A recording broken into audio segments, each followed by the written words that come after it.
სახელმწიფო ბიუჯეტის ფარგლებში იქმნება სარეზერვო ფონდები, რომლებიც გაუთვალისწინებელი ხარჯების დასაფარად გამოიყენება.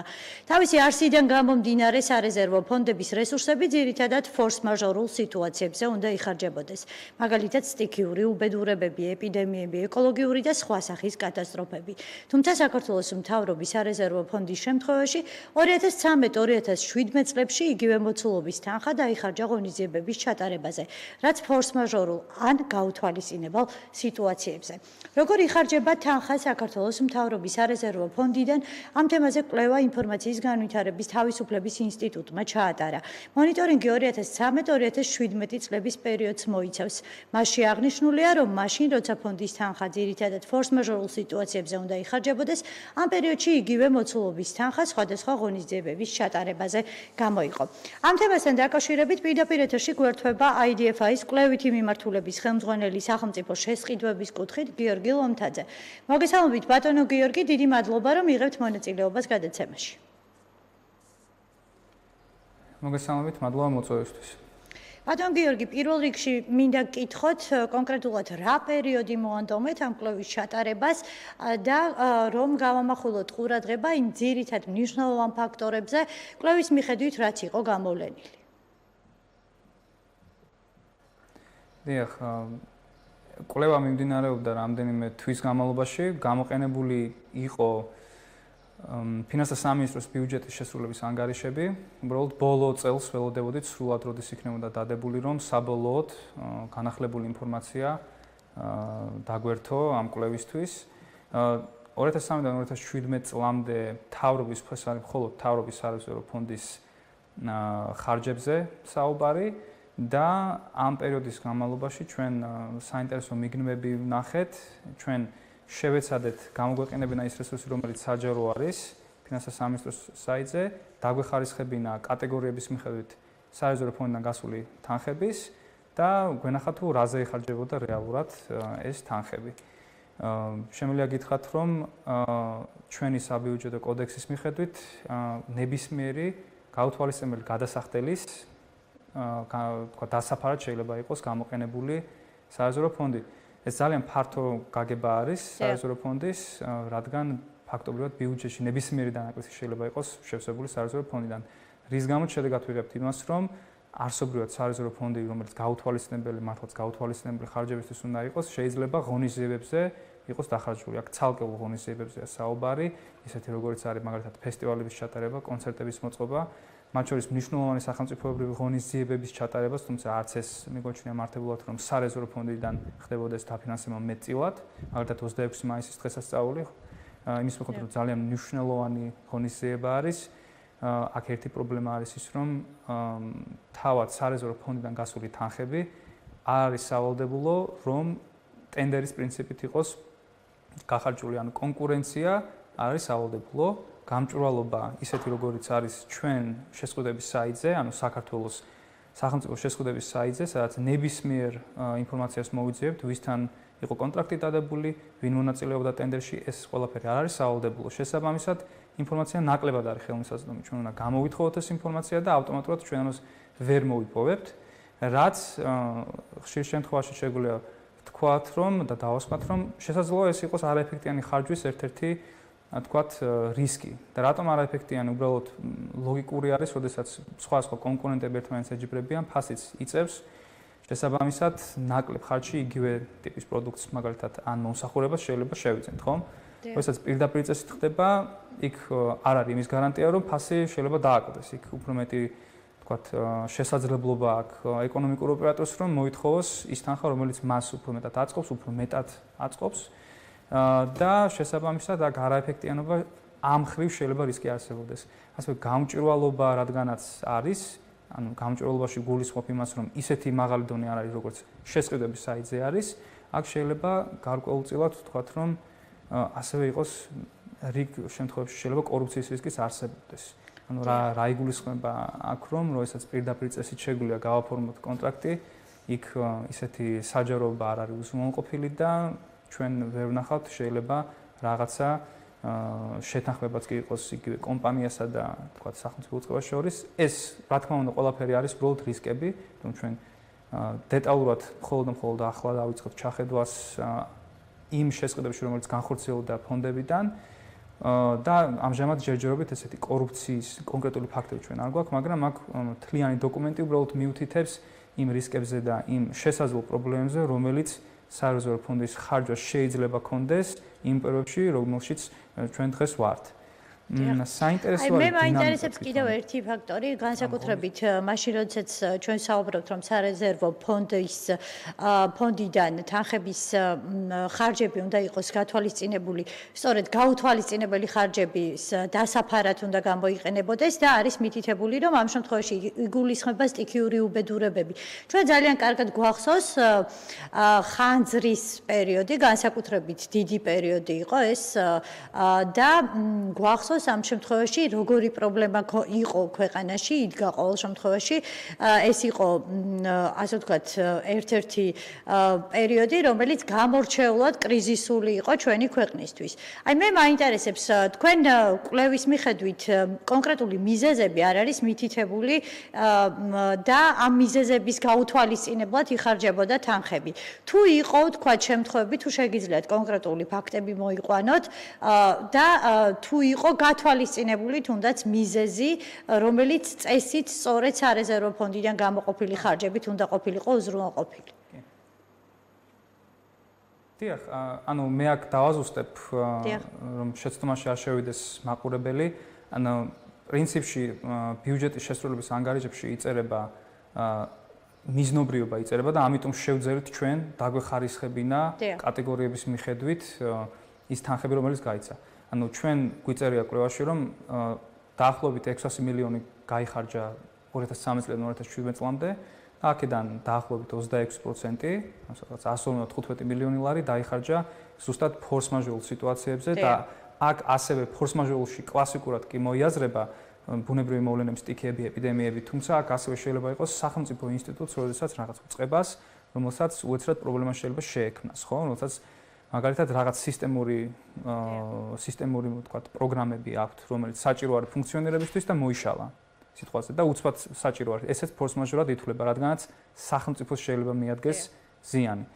ასეთი შემთხვევები იყო, ეს არის 26% მთლიანი ხარჯების და ეს კონკრეტულად იქ არის მითითებული, რომელი უწყება, ანუ როდესაც ჩავიხედებით ბიუჯეტის შესრულების ანგარიშებში, რომელმა უწყებამ რა კონკრეტული მიზნით, ეს ერთი წინადადებით არის ძირითადად ჩაწერილი ამ ანგარიშებში, თუ ჩვენ გამოვითხოვეთ ასე ინფორმაცია უფრო კონკრეტულად მიმართვები, რომელიც იყო შემდგომ მთავრობისადმი გაკეთებული, იქ შედარებით უფრო მეტი დეტალი არის, თუმცა ესეთი დაწვრილმანებლად არასდროს არ არის. იქ უბრალოდ მოთხოვნა ხდება, რომ მაგალითად სიტყვა თუ სტიქიაზეა საუბარი, მაგალითად ბორჯომში ხანძრის შედეგად მიღებული ზიანის ასანაზღაურებლად და პრობლემის მოსაგვარებლად გვესაჭიროება ეს კონკრეტული თანხა. შემდგომაზე ხელმოწერა იქნება დასწული, თანხობა იქნება მთავრობისგან და გაიცემა ეს თანხა. იყო ასეთი ჩანაწერები, ზუსტად ამიტომაც შევძელით ჩვენ, რომ ეს არის ის გამჭვირვალობის რაღაცა ელემენტი, რომელიც აქ სარეზერვო ფონდს ზუსტად ეს არის. ჩვენ შევძელით გვენახა, რომ მაგალითად საერთაშორისო ფესტივალი საჩუქარი, რომელიც თითქმის ყოველ წელს ეთქებოდა კულტურული ღონისძიება არის სტარდებოდა ამ სარეზერვო ფონდის ფარგლებში 26 მაისი საქართველოს ევროპული გზა ესეც ერთ-ერთი კონფერენცია არის პროკურატურის ყოველწლიური ხარჯები იუსტიციის სამინისტროს იურიდიული მომსახურების ხარჯები დიახ პროკურატურაც ითხოვდა გარკვეული ხარჯებისათვის იქნებოდა შესყიდვებისთვის თუ კონკრეტული სერვისებისთვის რომელიც მას სჭირდებოდა იუსტიციის სამინისტრო ეკონომიკის სამინისტრო აქ ისიც არის გასათვალისწინებელი, რომ მართლაც ნებისმიერ სახელმწიფო ინსტიტუტს შეიძლება შეექმნას ფორს-მაჟორული სიტუაცია და შეიძლება დააკლდეს თანხა. თქვათ, სწორად არ იყოს რაღაცა ხარჯები გათვლილი, ხო? ეს ბუნებრივია ყველას მოსდის ეს. აქ უბრალოდ საუბარი მე არის მასშტაბებზე და რამდენად ხშირად ხდება ეს, ხო? ის უწყებები, რომელსაც ყოველ წელს უწევდათ, თქვათ, სარეზერვო ფონდიდან თანხის აღება შეიძლება გარკვეულწილად მიუთითებდეს ბიუჯეტის დაგროვის პრობლემაზე. ეს ზოგადი სურათიდან ესე ჩანს. იმისთვის რომ უფრო კონკრეტულად ჩავეძიოთ ამას, მეტი ინფორმაციის მიღება საჭირო, მეტი დეტალები არის საჭირო თვითონ იმ კონკრეტულ თანხებთან დაკავშირებით, რომელიც ჩვენ გვაქვს მითითებული, ასე რომ ეს კიდევ ცალკე კვლევის საგანი არის, მაგრამ ერთი შეხედვით, როდესაც ყოველ წელს ვითხოვთ ხო თანხას, ბუნებრივია რომ აქ შეიძლება კითხვის ნიშანი ბოლო დავსვათ, არის თუ არა დაგეგმილი ბიუჯეტი შესაბამისად. ბატონ გიორგი, მე მაინტერესებს კვლევის მიხედვით. უკაცრავად მე მაინტერესებს კვლევის მიხედვით, რომელი უწყება გამოირჩეოდა ხშირი მიმართვიანობით სარეზერვო ფონდისა. დიახ. ყოველწლიურად ვინც ითხოვდა თანხას, ეს არის სპორტისა და ახალგაზრდობის სამინისტრო, ეს არის ეკონომიკის და მდგრადი განვითარების სამინისტრო, ეს არის კულტურისა და ძეგლთადაცვის სამინისტრო, კულტურისა და ძეგლთადაცვის სამინისტრო, გვაქვს ასევე მთავრობის ადმინისტრაცია, ასევე ყავს ცენტრალური საარჩევნო კომისია, რომელიც ასევე ითხოვდა თანხებს. ესენი შეგვიძლია გამოყოთ ეს უწყებები, ასევე თანხობრივათაც საკმაოდ თქვა ბევრს ითხოვდნენ წლების განმავლობაში. უბრალოდ აქ დეტალები მაინც მნიშვნელოვანი არის, მაგალითად სპორტისა და ახალგაზრდობის სამინისტროს შემთხვევაში შეგვიძლია ვთქვათ, რომ მართლაც აქვთ მათ გაუთვალისწინებელი ხარჯები სპეციფიკიდან გამომდინარე, ხო? ეს სპორტულ ღონისძიებაში და შეჯიბრში, როდესაც მონაწილეობა სპორტსმენი იღებს, იქ ჩვენ არ ვიცით გავა თუ არა მომდევნო ეტაპზე, ხო? ეს პროცესი არის ცოცხალი და იმ შემთხვევაში, როდესაც გადადის და გაიმარჯვებს კიდევაც, შემდგომ ჯილდოს წესდება, ანუ თქვა ფულადი პრემიას წესდება იმ გუნდის წევრისთვის და იმ პერსონალისთვის, რომელიც ამ სპორტსმენთან მიდიოდა, ასე რომ პრინციპში დიდი ხარჯები, რომელიც სპორტის სამინისტროსთან გასაკვირი არ არის, მაგრამ მაინც შეიძლება იყოს გარკვეული ღონისძიებების ჩატარება ასევე სპორტის სამინისტროში, რომელიც წინასწარ შეიძლება გათვალისწინებული ყოფილიყო. იგივე მაგალითად რო ავიღოთ, თქვათ, იუსტიციის სამინისტრო, ძირითადად აქ არბიტრაჟზე იყო მოთხოვნა, ანუ საერთაშორისო არბიტრაჟში წარმომადგენლობისთვის, მომსახურებისთვის. მაგრამ მაინტერესებს ცენტრალური საარჩევნო კომისიის მიმართვიანობა რა კონკრეტული შემთხვევების დროს ხდებოდა? დიახ, ეს იყო, როდესაც შუალედური არჩევნები ტარდება ხოლმე, შუალედური არჩევნები ჩაინიშნება ხოლმე, სარეზერვო ფონდიდან შეიძლება იყოს თანხა გამოყოფილი. აქ CSKO-ს შემთხვევაში აქ არ იყო ძალიან დიდი თანხების საუბარი, უბრალოდ იყო რიგი, თქვათ, მოსამზადებელი პროცედურები, რომელიც შუალედური არჩევნებისთვის იყო საჭირო და ანუ ეს როგორც ეს იყო მითითებული თავად ბიუჯეტის შესრულების ანგარიშებში და აი ამ კონკრეტული ღონისძიებებისთვის იყო საჭირო ჩვენთვის ასე თქვათ, თანხის გამოყოფა. თავად ეს პროცესი, როგორც ჩანს, სარეზერვო ფონდიდან ხარჯების გადანაწილების არ არის კონტროლირებადი და არ შეიძლება ვუწოდოთ ასევე გამჭვირვალე. რასაკვირველია, თქვენ ახლა რა მონაცემებიც გაქვთ და რა მონაცემებზე დაყრდნობითაც ახორციელებთ კვლევას, იძლევა საშუალებას, რომ კონკრეტულ ფაქტებზე დაყრდნობით ვისაუბროთ. მაგრამ საინტერესოა კიდევ ერთი რამ. კანონმდებლობაში არსებული ჩანაწერები შეუზღუდა უფლებას საშუალებას აძლევს ხელისუფლებას სარეზერვო ფონდების განკარგვისთვის, ბიუჯეტის დაგეგმვის პრობლემა და გამჭვირვალე ხარჯვის რისკებზე საუბრობს თქვენი ორგანიზაცია. როგორ წარმოგიდგენიათ, რამდენად არის შესაძლებელი, რომ მსგავსი პრობლემა თუნდაც იმ კუთხით, რომ პროცესი იყოს გამჭვირვალე სარეზერვო ფონდიდან ხარჯების განკარგვის, რამდენად არის შესაძლებელი და რა მექანიზმი უნდა იყოს შემუშავებული ამისთვის? გეტყვით. ანუ მექანიზმი ისედაც არსებობს იმისთვის, რომ გამჭვირვალე იყოს ხარჯები. როდესაც ჩვენ გვაქვს სახელმწიფო შესყიდვების ელექტრონული სისტემა, სადაც ყველაფერი ავტომატურად იტვირთება და გამჭვირვალე არის მაქსიმალურად პროცესი, არავით არის პრობლემა არ არის ხოლმე, როდესაც ჩვენ ერთი შესყიდვა შეგვიძლია თავიდან ბოლომდე ვნახოთ, ვინ მიიღო მონაწილეობა, რა თანხებზე იყო საუბარი, კონტრაქტი როგორი იყო, მიიღება ჩაბარების აქტი.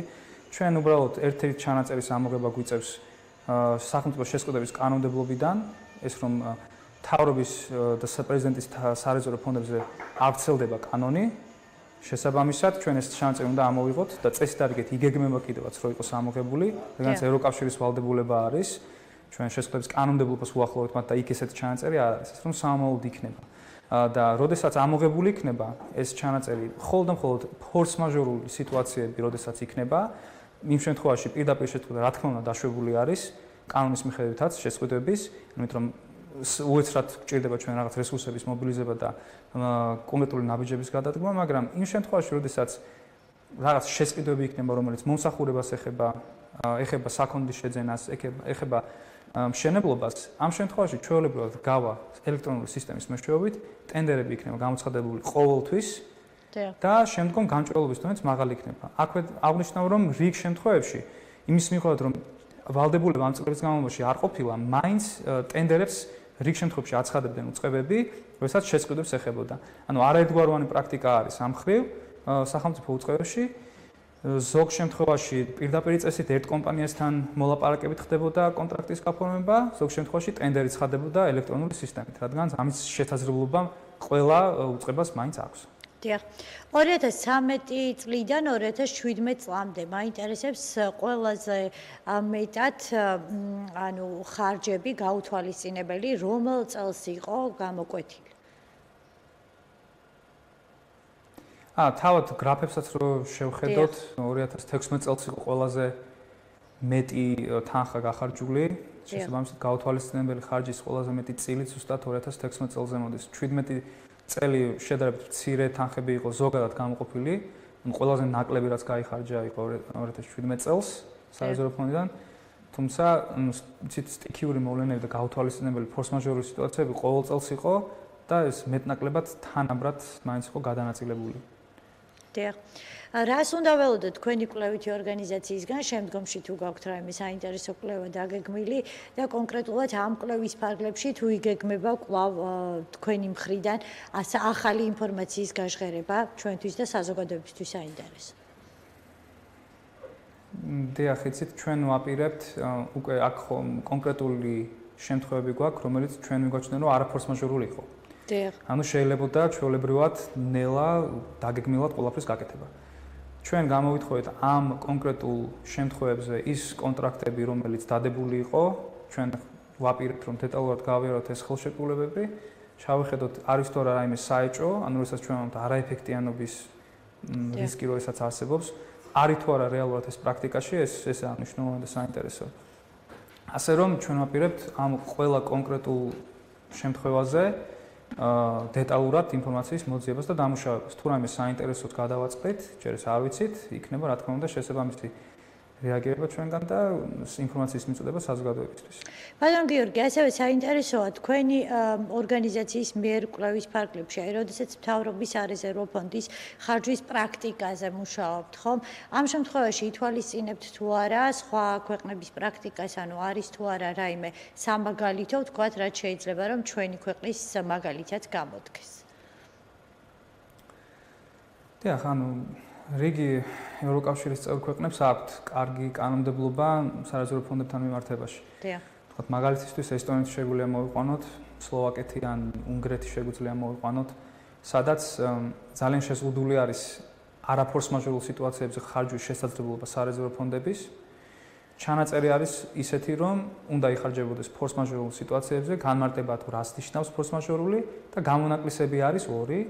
ეს არის, როდესაც გაუთვალისწინებელი მდგომარეობა არის, რის გამოც სახელმწიფოს ქონებას ან საზოგადოებრივ ინტერესს ზიანი ადგება, ეს ერთი შემთხვევა და მეორე საერთაშორისო ვალდებულებების გასტუმრება, ანუ ის ვალი, რომელიც სახელმწიფოს აქვს და შეიძლება ვერ მოხერხდა გეგმის მიხედვით გასტუმრება, თქვათ, სარეზერვო ფონდიდან თანხა იყოს აღებული. იმიტომ რომ ეს გაუთვალისწინებელი მოვლენა არის. დიახ. ასე რომ ეს პრაქტიკა, რომელიც არის ევროკავშირის ქვეყნებში, შეიძლება იყოს გამოყენებული ჩვენთანაც. მაგრამ ჩვენ ასოცირების ხელშეკრულების მიხედვით არ გვაქვს რაიმე ვალდებულება თუნდაც ამ კონკრეტული საკითხის მოგვარების კუთხით? საბიუჯეტო, თქვათ, სარეზერვო ფონდების განკარგვასთან კანონმდებლობის მიხედვით, ანუ საკითხი არის. კი, კანონმდებლობაში საბიუჯეტო კოდექსში ცვლილებებთან დაკავშირებით ესე არ მაქვს ინფორმაცია მე მაქვს შესყიდვების ნაწილზე, სადაც ანუ ერთ-ერთი რაც შემიძლია გითხრათ ამ მიმართულებით არის ის, რომ შესყიდვების კანონმდებლობაში იქნება გათვალისწინებული სარეზერვო ფონდების ხარჯებიც. დიახ. რაც ძალიან კარგი არის. ძალიან დიდი მადლობა ბატონო გიორგი, შევახსენებ მაყურებელსა და მსმენელს IDFI-ის კვლევითი მიმართულების ხელმძღვანელი სახელმწიფო შესყიდვების კუთხით გიორგი ლომთაძე გვერდებოდა პირდაპირ